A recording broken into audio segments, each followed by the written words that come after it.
News updates at the top and bottom of every hour. 620 KPOJ, Portland's Talk.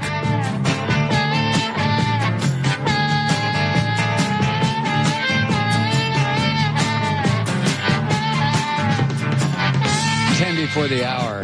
This is unbelievable. Obama lays out his specific plan, and of course Romney's just repeating it.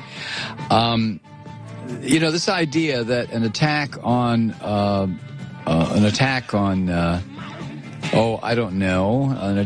Tajikistan would be an attack on the United States. No, that doesn't work. An attack on Ireland would be an attack on the United States. No, that doesn't work. An attack on Bolivia would be an attack on the United... No, that doesn't work. An attack on Israel would be... Bingo! What kind of madness is that? And as far as Obama not wanting a nuclear arms race in the Middle East,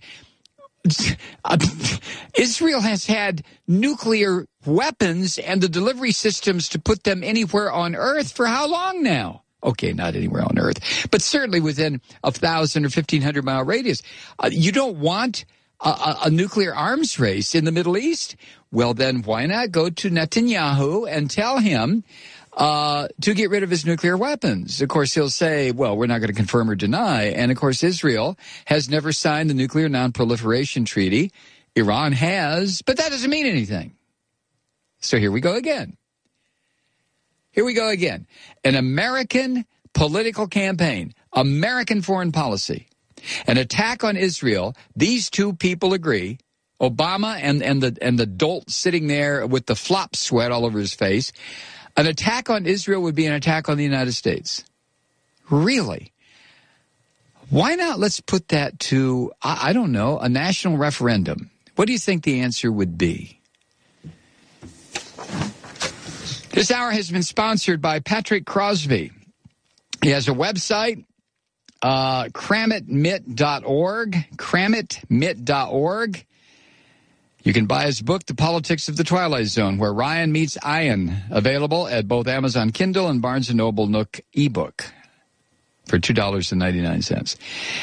And his message this hour brought to you by Big Bird and the word entitize. To entitize is to speak of something intangible or abstract like life, conception, or terror as though it were something concrete that you could kick down the sidewalk or take a picture of, when in reality, you cannot. Entitization is a key deceptive ploy used by the far right, even though they probably don't know the word for it. Learn more at cramitmit.org. Thanks, Patrick. And from Lance in Minneapolis, who writes in memory of his father, a World War II vet, lifelong volunteer firefighter, and public servant, who always fought for those who needed help.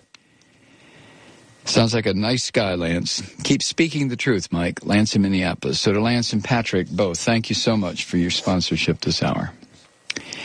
I'm still trying to figure out why, I guess Schieffer, had stated he wasn't going to butt in. But to say that Syria is Iran's gateway to the sea, I mean, that is just madness.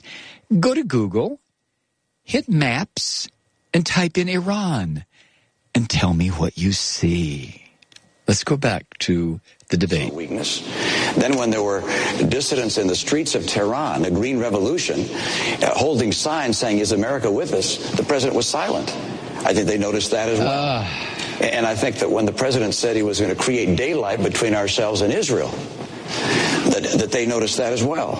All of these things suggested, I think, to the Iranian mullahs that, hey, we can keep on pushing along here. We can keep talks going on, but we're just going to keep on spinning centrifuges. Now there are some 10,000 centrifuges spinning uranium, preparing to create what does that mean, nuclear threat what to does the that United mean, States and to the world. spinning uranium? What does that mean? And it's essential for a president to show strength from the very beginning, to make it very clear what is acceptable and not acceptable. And an Iranian nuclear program is not acceptable to us. They must not develop nuclear capability. And the way to make sure they understand that is by having from the very beginning the tightest sanctions possible. Oh my they God. need to be tightened. Our diplomatic isolation needs to be tougher. We need to indict Ahmadinejad. We need to put the pressure on them as hard as we possibly can. Because if we do that... Let's indict George W. Bush first. How about that, Mitt? Nothing Governor Romney just said is true. Starting with this notion of me apologizing. This has been probably the biggest whopper that's been told during the course of this campaign. And every fact checker and every reporter who's looked at it, Governor, has said this is not true. And when it comes to tightening sanctions, look, as I said before, we've put in the toughest, most crippling sanctions ever. And the fact is, while we were coordinating an international coalition to make sure these sanctions were effective, you were still invested in a Chinese state oil company that was doing business with the Iranian oil sector. Of course. So I'll let the American people decide, judge, who's going to be more effective and more credible when it comes to imposing crippling sanctions. And with respect to our attitude about the Iranian Revolution, I was very clear about the murderous activities that had taken place, and that was contrary to international law and everything that civilized people stand for. And so the strength that we have shown in Iran is shown by the fact that we've been able to mobilize the world. When I came into office, the world was divided. Iran was resurgent. Iran is at its weakest point economically, strategically, militarily than in many years. And we are going to continue to keep the pressure on to make sure that they do not get a nuclear weapon. That's in America's national interest, and that will be the case so long as I'm president. We're 4 years closer to a nuclear Iran. Oh, will you We're 4 years closer to a nuclear Iran. Will you stop? Well, we're also 4 years closer to the Christian rapture, too. We're also 4 years closer to the earth exploding and the sun going out. Jesus, God, so what? Talk about a non sequitur. I mean, this guy is driving me crazy. I'll tell you what. Just like Roz in Canada points out, these right-wingers are always advocating war. Romney has 5 strapping sons, one of whom wants to go punch Obama. Why don't you send your sons into the military? Huh? Or as your old lady said, serving the Mormon church is as important as going into the military? Really? You hypocritical punk. We'll be back after the break. Stay with us. I'm Malloy.